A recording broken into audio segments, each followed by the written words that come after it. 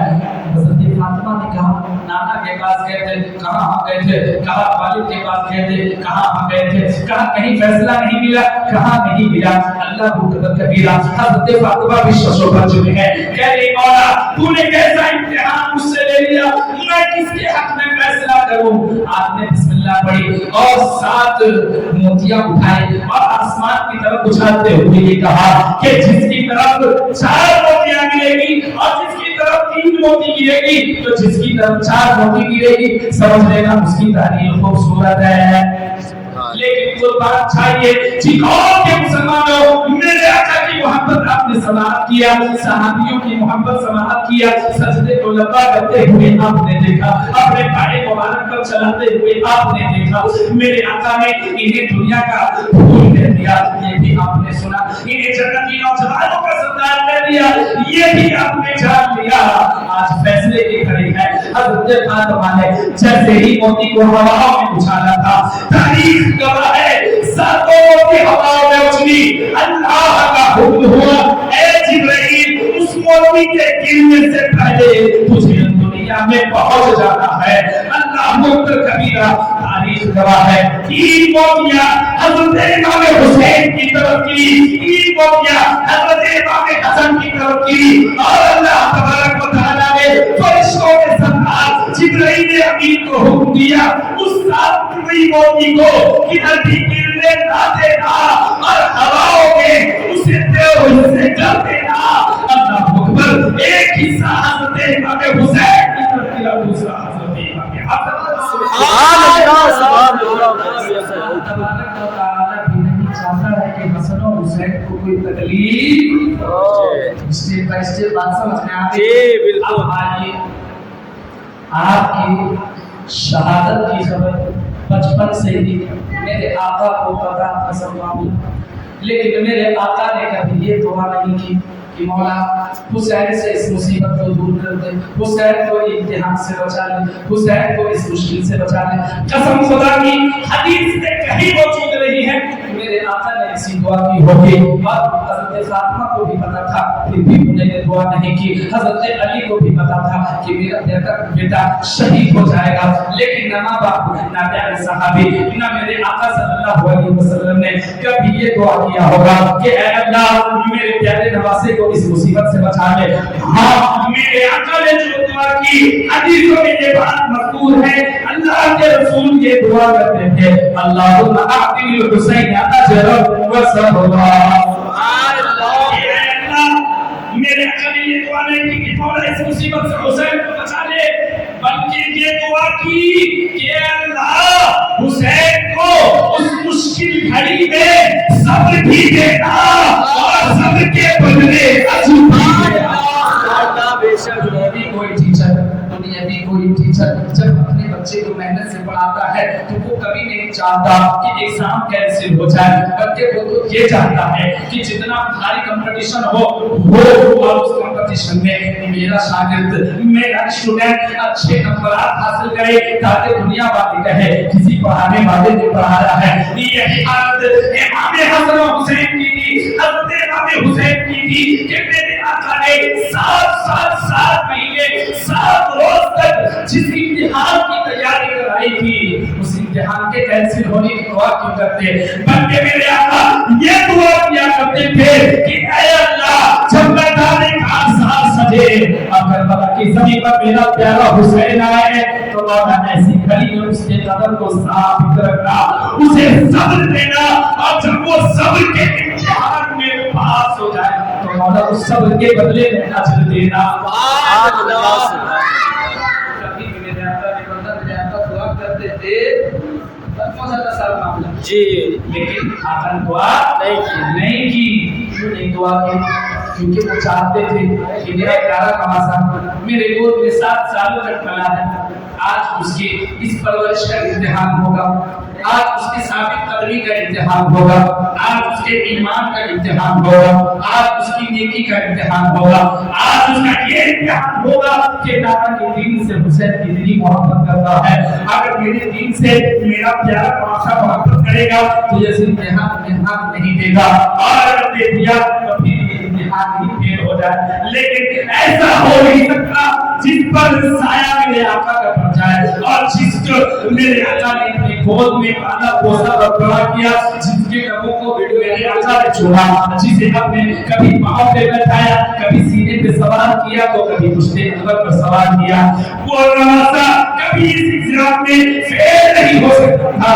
اور یہی وجہ ہے جب یہ وقت آیا تو امام حسین کے قدم نظر کھائے، ایک لاش نہیں بلکہ 72 لاشوں کو اٹھانے کے بعد بھی امام حسین ذرا برابر نہیں گھبرائے، ذرا برابر کوئی فکر نہیں، بلکہ جب امام علی اصغر کو تیر لگی تھی تو اس وقت تیر کے بعد جو خون کا پھوارا امام علی اصغر کی حلق سے نکلا تھا، وہ خون جب حضرت امام حسین کے ہاتھ مبارک پر گرا تو آپ نے اس خون کو آسمان کی طرف اچھال کر کہا تھا، اے مولا ایک علی اصغر تو کیا لاکھوں علی اصغر راہ خدا میں قربان کرنے پڑے، اور تیری رضا کسی میں ہو تو حسین قربان کرتا رہے گا۔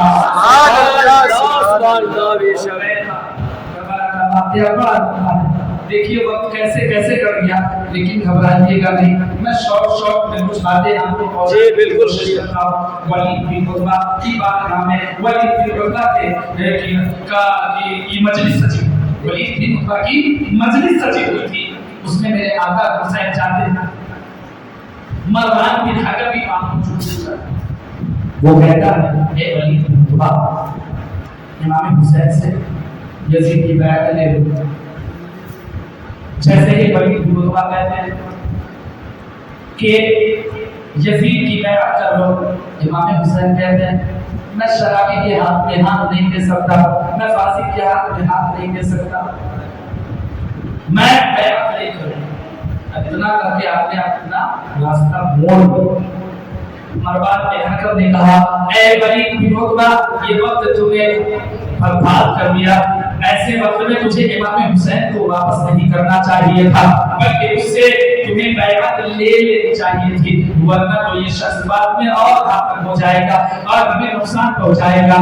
اتنی بات آواز امام حسین کے کانوں تک ٹکراتی ہے، آپ جو واپس جا رہے تھے وہیں سے واپس ہوتے ہیں، خون حیدر جلال آتا ہے، آپ قریب آتے ہیں اور کہتے ہیں اے مروان بن حکم، تو کیا کہہ رہا ہے، تو بیعت لینے کی بات کر رہا ہے، تجھے پتا بھی ہے میں کون ہوں، میں شیر خدا کا شہزادہ ہوں، فاطمہ کا لخت جگر ہوں، نواسۂ رسول ہوں، میری طرف سجود کی گود میں ہوئی ہے، میں نے اپنا صبح شام مسجد نبوی اور مدینے میں گزارا ہے، میں کیسے ایک فاسق کے ہاتھ میں ہاتھ دے سکتا ہوں؟ اور آپ نے فرمایا یزید فاسق فاجر قاتل النفس وشارب الخمر، یزید فاسق بھی ہے، یزید فاجر بھی ہے، یزید مسلمانوں کا قاتل بھی ہے، یزید شراب پینے والا بھی ہے، یزید ملعون ہے، یزید تمام حرام کاریاں کرتا ہے، اور میں حرام کاری کرنے والوں کے ہاتھ میں ہاتھ نہیں دے سکتا،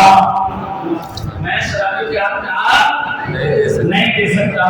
بعض لوگ کہتے ہیں حکومت کے لیے امام حسین کی لڑائی ہوئی، ان لوگوں کے لیے یہ جواب ہے کہ امام حسین نے بتا دیا کہ میں نے بیعت حکومت کے لالچ میں نہیں بلکہ شرابی ہونے کی وجہ سے نہیں کیا، زنا خور ہونے کی وجہ سے نہیں کیا، حرام کاری کرنے والے ہونے کی وجہ سے اس کے ہاتھ میں ہاتھ نہیں کیا۔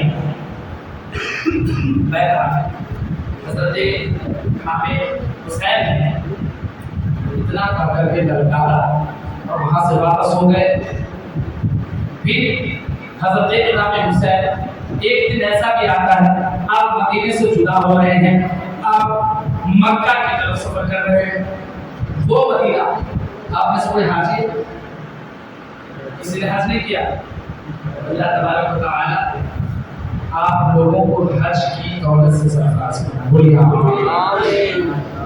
پوچھئے ان حاجیوں سے جو 7 دن کے لیے مدینہ جاتے ہیں، جب مدینے سے واپس آتے ہیں تو بے قرار رہتے ہیں، روتے ہیں، گڑ گڑاتے ہیں، پورے راستہ مدینے کی یاد آتی ہے، بلکہ جب اپنے گھر بھی پہنچ جاتے ہیں تو مدینے کی یاد ستاتی ہے۔ لیکن وہ حسین جس نے بچپنا مدینے میں گزارا، جس نے اپنا ظہور شام مسجد نبوی میں گزارا، وہ آج مدینہ چھوڑ کر مکہ کے سفر میں روانہ ہو رہا ہے۔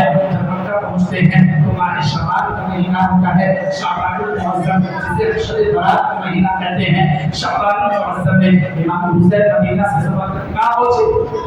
مکہ پہنچے۔ مکہ پہنچتے ہیں تو شعبان کرتے ہیں، رمضان گزر جاتا ہے، شعبان گزر جاتا ہے، ذی القعدہ گزر جاتا ہے، ذی الحجہ کا مہینہ آتا ہے جسے ہم بقرعید کا مہینہ کہتے ہیں۔ روایت میں یہ بات موجود ہے 2 ذی الحجہ یا 7 ذی الحجہ، ان دونوں سے کوئی ایک تاریخ ہے۔ اس دن آپ نے مکے کو بھی چھوڑ دیا، چھوڑا کہ نکلے کیوں تھے؟ وہ نکلے کوفہ کے ارادے سے، لیکن کارنامہ مکے میں ہوا تھا۔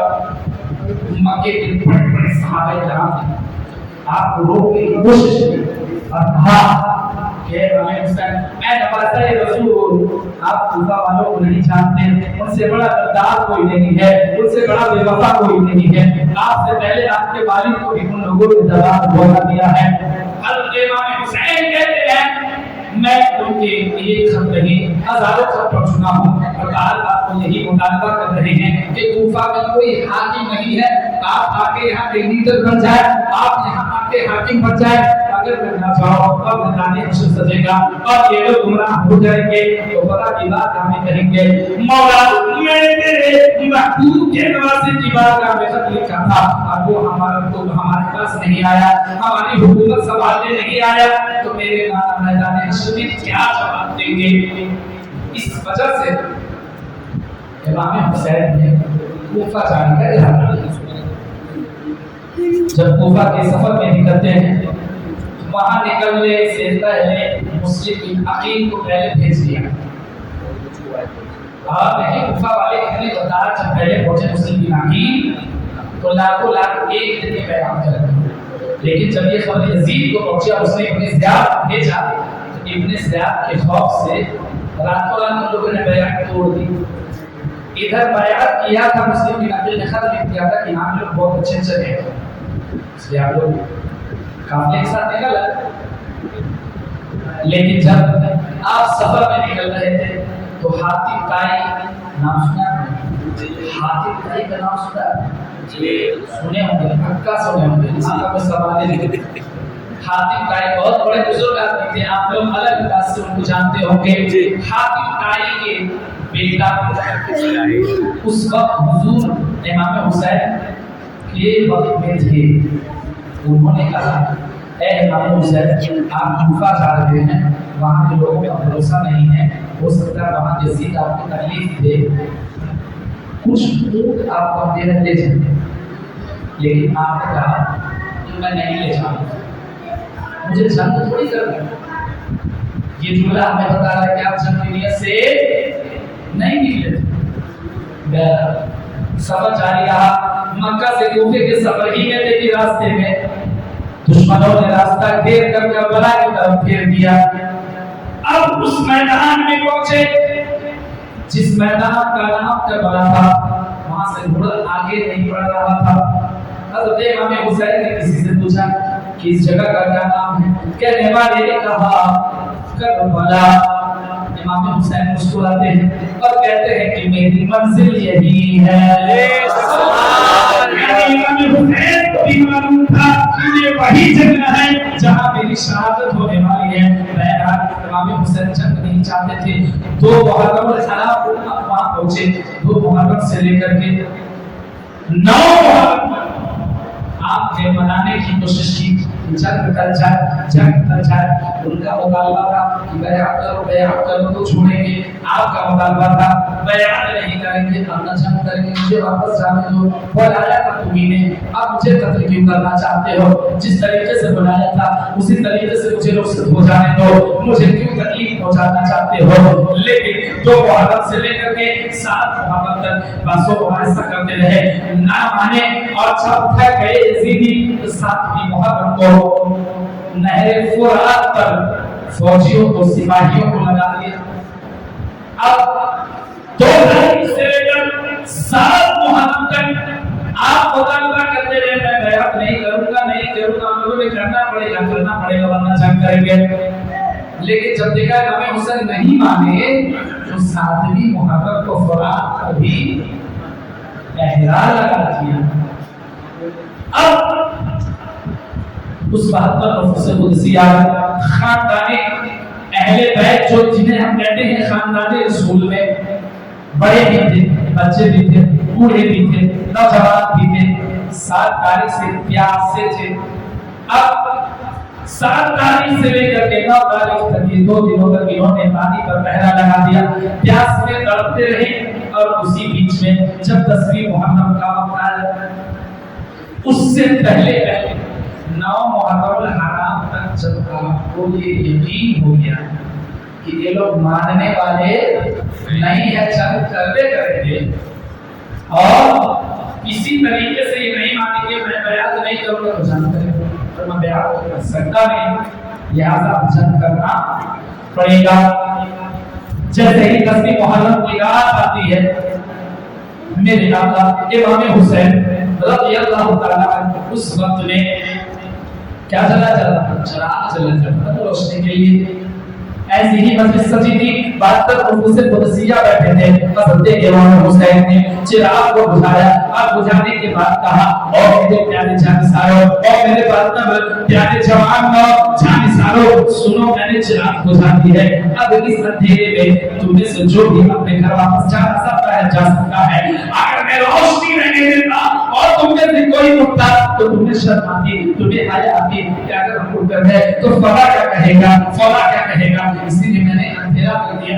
اندھیرے میں تم میں سے کوئی چلا جائے کسی کو خبر نہیں ہوگی، اور تم میں سے اگر کوئی شخص واپس چلا گیا تو پھر یزیدی تمہیں تلاشیں گے بھی نہیں، کیونکہ ان کا اصل ٹارگٹ میں ہوں، ان کو اصل بیعت مجھ سے لینی ہے۔ اگر تم میں سے کوئی چلا بھی گیا تو اسے تلاشا بھی جائے گا۔ اللہ اکبر کبیرہ۔ تاریخ گواہ ہے آپ نے چراغ بجھائی تھی اور پھر کچھ دیر کے بعد جب چراغ جلائی تو کیا دیکھتے ہیں، جتنے 72 صحابی پہلے جنگ کے ساتھ موجود تھے اور ابھی بھی موجود تھے، اور وہ جماعت یہ وبا کے دہل ایک عادت کرتی ہوئی نظر آ رہی تھی کہ اے حسین، اے نواسۂ رسول، آپ ہمیں اس فضیلت سے محروم کرنا چاہتے ہیں۔ جب میدانے حشر سجے گا اور وہاں خدا کہے گا کہ میرے پیارے حبیب کے نواسے کی مدد کے لیے کون تھا، تو اس وقت ہمارا نام بھی لکھا جائے۔ ہم یہ چاہتے ہیں اگر ہم واپس لوٹ گئے تو اس فضیلت سے محروم ہو جائیں گے، اس لیے اے نواسے رسول ہمیں اس فضیلت سے محروم نہیں کیجیے۔ آپ کے ساتھ ہم بھی خوب بہانے کو تیار۔ سبحان اللہ، سبحان اللہ۔ 72 صحابیوں میں سے کوئی ایک بھی اختلاف نہیں۔ آپ حضور آپ سے بتائیں کہ ہم چلے جائیں گے، آپ کے نانا کو میدان حشر میں کیا ہو رہا ہے کہ مشکل کے وقت میں میرے نواسے کو چھوڑ دیا، اور پھر جب شہیدوں کو آپ کے نانا ابھی پسند ملائیں گے تو ہم وہاں بلائیں گے، ہمیں بھی وہاں پسند چاہیے، اس لیے ہم واپس نہیں جا سکتے۔ اللہ اکبر کبیرہ۔ تاریخ گواہ ہے سر زمین کربلا پر وہ آخری اذان پکاری گئی، حضرت علی اکبر نے صداؤں میں اپنی پیاری آواز کی گونج پھیلاتے ہوئے کہا اللہ اکبر اللہ اکبر، اور آخری اذان کربلا کی پشت پر پکاری جا رہی تھی۔ اذان دینے والا علی اکبر اور نماز فجر جو آخری نماز باجماعت کربلا پر ادا کی گئی تھی، اس کی امامت امام حسین فرما رہے تھے۔ اللہ اکبر۔ آخری نماز فجر اور آخری تہجد کی نماز پڑھی گئی، اس دن کے بعد اذان فجر پکاری گئی، نماز باجماعت آخری جو نماز تھی وہ کربلا کے پشت پر ادا کی گئی۔ اب 10 محرم الحرام کی صبح آتی ہے،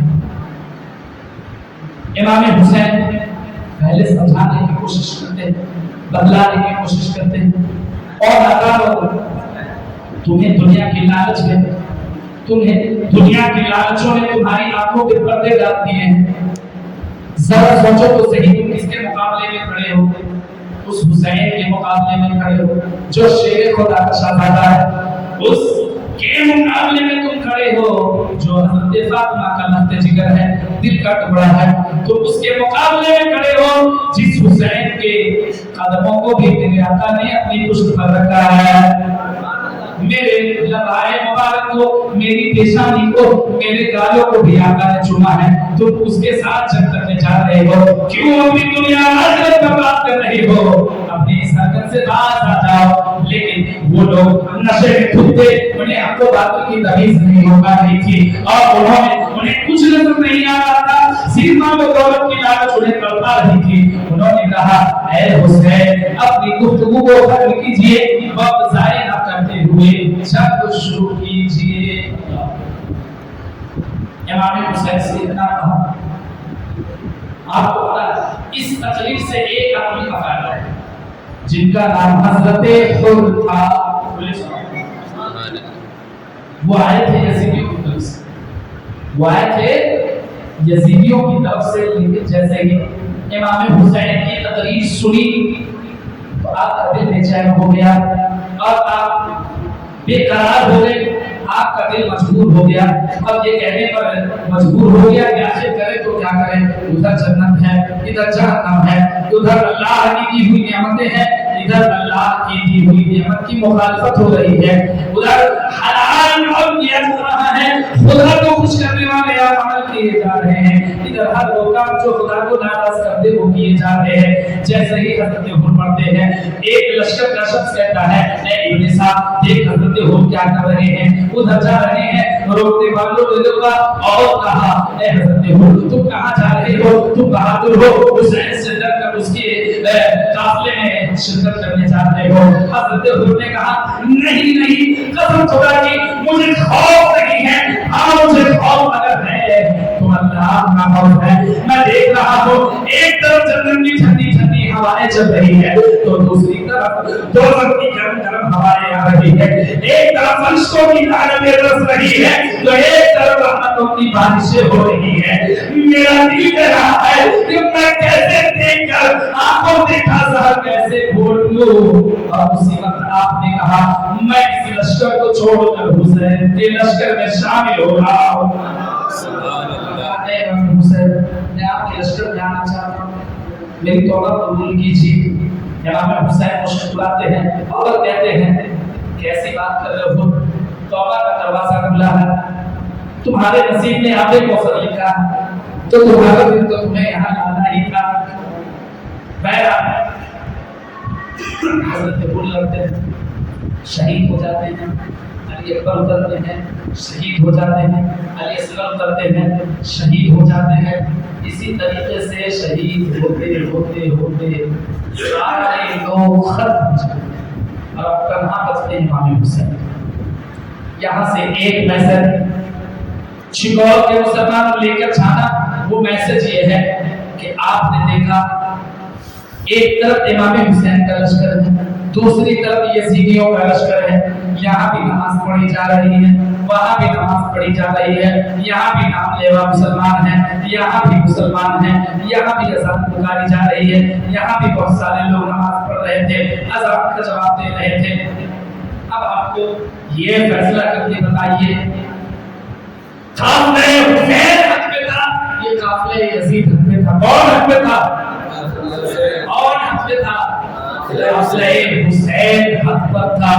یہ پوری دنیا گواہی دیتی ہوئی نظر آ رہی تھی۔ یہ بات ہمیں بتانے کے لیے کافی ہے کہ صرف اذان، صرف سجدے اور صرف نماز ایمان کی بنیاد نہیں ہو سکتی۔ اگر صرف نماز ایمان کی بنیاد ہوتی تو یزیدی لشکر کو بھی حق پر ہونا چاہیے تھا۔ یزیدی